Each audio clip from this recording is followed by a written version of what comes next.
Hello friends, welcome to my YouTube channel the curious mind. आज हम देखेंगे Golgi operators के बारे में।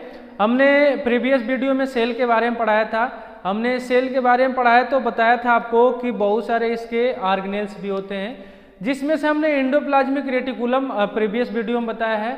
आज हम बताएंगे गोल्जी ऑपरेटर्स के बारे में, ठीक है। तो जो गोल्जी ऑपरेटर्स है, इसका क्या फंक्शन है, सेल के अंदर इसका क्या वर्क है, इसके बारे में जानेंगे। और हमने बताया था कि सेल मेनली तीन चीजों से मिलकर बना होता है: सेल मेम्ब्रेन, साइटोप्लाज्म और न्यूक्लियस, ठीक है। तो हमने सेल मेम्ब्रेन, साइटोप्लाज्म के बारे में देख लिया है। साइटोप्लाज्म के अंदर में ही ये सारे ऑर्गेनेल्स आते हैं। Golgi operators, endoplasmic reticulum, mitochondria, ribosome, lysosome, ये सारे किस में आते हैं? साइटोप्लाज्म के अंदर में। तो हम जो दूसरा ऑर्गेनेल्स देख रहे हैं वो क्या है? गोल्जी ऑपरेटर्स, ठीक है। तो इसके बारे में हम देखेंगे आज। पहला क्या है, जो गोल्जी ऑपरेटर्स है, एक कैमिलियो गोल्जी नामक जो साइंटिस्ट थे वो 1898 में इसका खोज किए, ठीक है।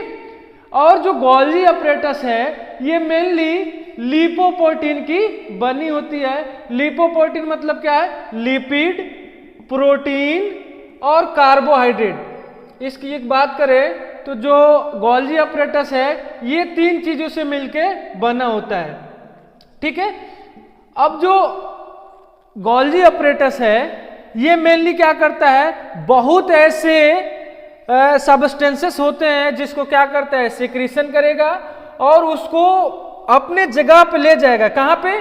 गोल्जी ऑपरेटर्स में ले जाएगा और उसको क्या करेगा, स्टोर करेगा, ठीक है। आप एक डायग्राम के माध्यम से समझिए। ये क्या है? न्यूक्लियस है, ठीक है। और ये क्या है? Endoplasmic reticulum. ये इंडोप्लाज्मिक रेटिकुलम है। ये क्या है? Rough endoplasmic reticulum. और ये है स्मूथ इंडोप्लाज्मिक रेटिकुलम, ठीक है। जस्ट इंडोप्लाज्मिक रेटिकुलम से ये क्या होता है, यहां पे ये गोल्जी ऑपरेटर्स है। अब देखिए, जो हमने आपको पिछले वीडियो में बताया था कि इंडोप्लाज्मिक रेटिकुलम में बहुत सारे वेसिकल्स पाए जाएंगे और सिस्टर्नी भी पाए जाएंगे। तो हमने ये कहा कि ये इस टाइप जो प्लेट लाइक स्ट्रक्चर होता है इसको क्या बोलते हैं? सिस्टर्नी। और ऐसे जो स्ट्रक्चर होगा उसको क्या करेंगे, क्या बोलेंगे? वेसिकल्स। तो वेसिकल्स जो मेनली है ऐसे स्ट्रक्चर आएगा वेसिकल्स। तो देखिए क्या होता है कि इंडोप्लाज्मिक रेटिकुलम में जितने भी सब्सटेंसेस होंगे वो क्या होंगे? सिंथेसाइज होंगे और यहाँ पे वेसिकल्स के रूप में इकट्ठा हो जाएंगे। ये वेसिकल्स के रूप में जो इकट्ठा होंगे इसको कोई यूज नहीं कर सकता। एक तरह से बोले तो ये रॉ होता है। इसको क्या करता है, ये वेसिकल्स जो है गोल्जी बॉडी इसको लेता है और लेने के बाद इसको प्यूरिफाई करता है। प्यूरिफाई करने के बाद इसको स्टोर करके रखता है गोल्जी ऑपरेटर्स में। जब जरूरत पड़ती है तो ये क्या करता है? सेल के अंदर ट्रांसफर करता है, ठीक है। तो इसका मेन फंक्शन देख लीजिए। अच्छा, ये जो है ये डायग्राम जो है गोल्जी ऑपरेटर्स का है, ठीक है। ये डायग्राम जो है गोल्जी ऑपरेटर्स का है। ये जो है सिस फेज है और ये है ट्रांस फेज। सिस फेज मतलब अगर बात करें तो अगर इंडोप्लाज्मिक रेटिकुलम से साइड में है तो ये क्या है? सिस फेज।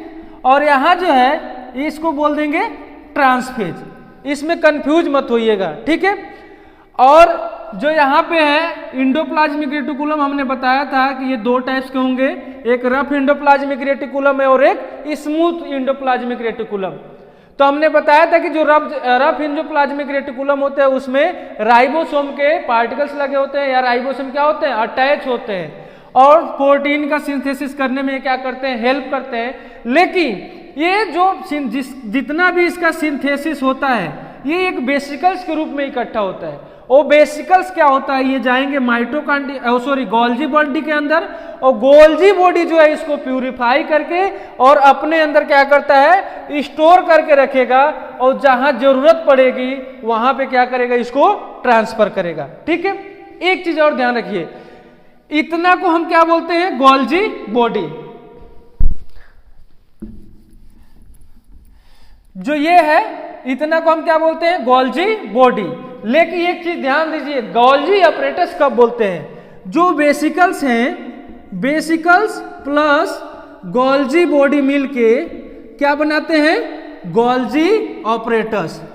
गोल्जी ऑपरेटर्स, ठीक है, तो इस चीज को ध्यान रखिए। बहुत लोग बोलते हैं गोल्जी बॉडी और गोल्जी अपरेटस में क्या डिफरेंस है, तो मेनली यही डिफरेंस है। अगर सिर्फ और सिर्फ ये गोल्जी बॉडी होगी तो इसको हम बोलेंगे गोल्जी बॉडी, लेकिन अगर वेसिकल्स भी इसमें आ जाए और अटैच हो जाए और इसका सिंथेसिस इसमें स्टार्ट हो जाए तो ये वेसिकल्स प्लस गोल्जी बॉडी मिलके क्या बनाएंगे, गोल्जी अपरेटस बनाएंगे। ठीक है, अच्छा ये एक सबसे इंपॉर्टेंट चीज देखिए, जो गोल्जी बॉडी है ये ऐसा ऑर्गेनेल्स है जो ड्रग और पॉइजन से क्या होता है, उस पर बहुत ज्यादा इफेक्ट पड़ेगा। मतलब अगर ड्रग और पॉइजन कोई व्यक्ति खाता है तो गोल्जी बॉडी बहुत ज्यादा इफेक्टिव होगा, यानी बात करें तो वो डिस्ट्रॉय भी हो सकता है। ठीक है, अब गोल्जी बॉडी का मेनली फंक्शन देखिए तो कौन कौन सी फंक्शन है, पहला है ट्रांसपोर्टेशन, दूसरा है मॉडिफिकेशन और तीसरा है packaging lipid protein and carbohydrate. अब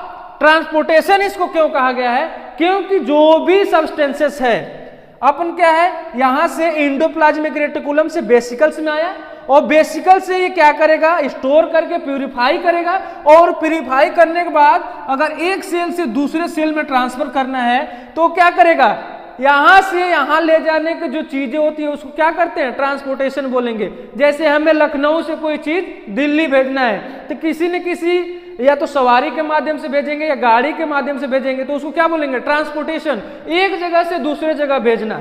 इसीलिए इसका जो मेन फंक्शन है ट्रांसपोर्टेशन का काम है, एक जगह से किसी चीज को दूसरे जगह पे पहुंचाना। ठीक है, देन है मॉडिफिकेशन। मॉडिफिकेशन क्यों कहा गया है, क्योंकि जितने भी सब्सटेंसेस हैं वेसिकल्स में आएंगे, स्टोर होंगे, ये क्या करेगा, उसको मॉडिफाई करेगा, मॉडिफाई करके स्टोर करेगा, फिर जहां भेजना होगा उसको भेजेगा। इसीलिए इसका जो मेन फंक्शन है वो मॉडिफिकेशन में भी काम आएगा, क्योंकि यहाँ जितने भी सब्सटेंसेस होंगे वो रॉ के रूप में होते हैं, इसको कोई यूज नहीं करने लायक होता है। लेकिन जैसे ही गोल्जी बॉडी में आता है ये उसको मॉडिफाई करता है और यूज करने वाले सब्सटेंसेस को बनाता है।